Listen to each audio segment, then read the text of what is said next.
وہ غذائیں جن کا رمضان المبارک میں استعمال فائدہ مند ہے۔ رمضان المبارک میں خوراک کی کمی اور سونے کے اوقات کار میں تبدیلی کے باعث جسم میں کمزوری اور تھکاوٹ کا اثر حاوی ہونے لگتا ہے۔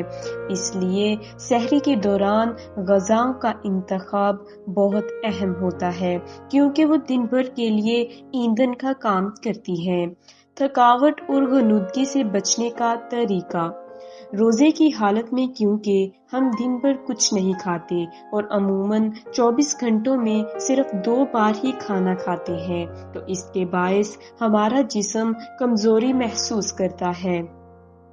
تھکاوٹ اور غنودگی کے اس اثر کو زائل کرنے کے لیے ہمیں چند باتوں پر سختی سے عمل پیرا ہونے کی ضرورت ہے۔ صحت بخش ہلکی غذا کا انتخاب۔ سحری میں ایسی غذا کا انتخاب کریں جو صحت کے لیے مفید ہونے کے ساتھ ساتھ پیٹ پر بوجھ ثابت نہ ہو۔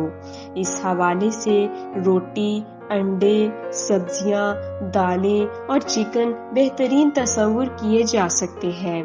تاہم سب سے اہم جز کھجور ہے، جس سے متعلق عموماً ہمارے ہاں وتیرہ یہ ہے کہ صرف افطار میں کھائی جاتی ہے، لیکن کھجور کیونکہ غذائیت سے بھرپور ہوتی ہے اس لیے سحری میں بھی 1 یا 2 کھجوریں کھانا مفید ثابت ہوتا ہے۔ کھجور میں کوپر اور میگنیشیم سمیت متعدد غذائی اجزاء ہوتے ہیں، جبکہ اس میں موجود مٹھاس جسم میں گلوکوز کی شکل اختیار کر کے جسم کو توانائی فراہم کرتی ہے۔ دہی کا استعمال۔ سحری میں دہی کو شامل کرنے سے غذا متوازن ہوتی ہے اور معدے کی تیزابیت کا امکان بھی کم ہوتا ہے۔ دہی میں پانی کی مقدار کافی زیادہ ہوتی ہے، اس لیے یہ روزے کے دوران ڈی ہائیڈریشن کا امکان بھی کم کرتی ہے۔ سیب اور کیلے۔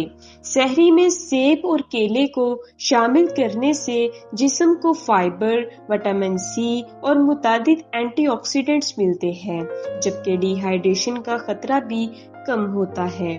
زیادہ پانی والی غذائیں۔ کھیرے، ٹماٹر یا تربوز جیسے زیادہ پانی والی غذاؤں سے دن بھر جسم میں پانی کی کمی کا امکان کم ہو جاتا ہے۔ زیادہ مرچوں، نمک اور چینی والی غذاؤں سے گریز کریں۔ سحری میں مرچوں، نمک اور چینی کا کم سے کم استعمال کریں کیونکہ ان کے زیادہ استعمال سے دن بھر پیاس زیادہ محسوس ہوگی۔ خاص طور پر زیادہ نمک کے استعمال سے ڈی ہائیڈریشن کا خطرہ بڑھتا ہے کیونکہ یہ سیال کو اپنے گرد اکٹھا کر لیتا ہے جس سے پیاس کا احساس بڑھتا ہے۔ مناسب مقدار میں پانی پینا مت بھولیں۔ ڈی ہائیڈریشن سے بچنے کا سادہ اور اچھا طریقہ سحری کے دوران مناسب مقدار میں پانی پینا ہے، لیکن اس مقدار کا تعین آپ نے خود کرنا ہے، تاہم بہت زیادہ یا بہت کم نہ ہو۔ سحری ضرور کریں۔ نیند متاثر ہونے کے خیال سے سحری سے گریز کا فیصلہ نہ کریں کیونکہ اس وقت کی غذا دن بھر کی جسمانی ضروریات کے لیے اہم ہوتی ہے۔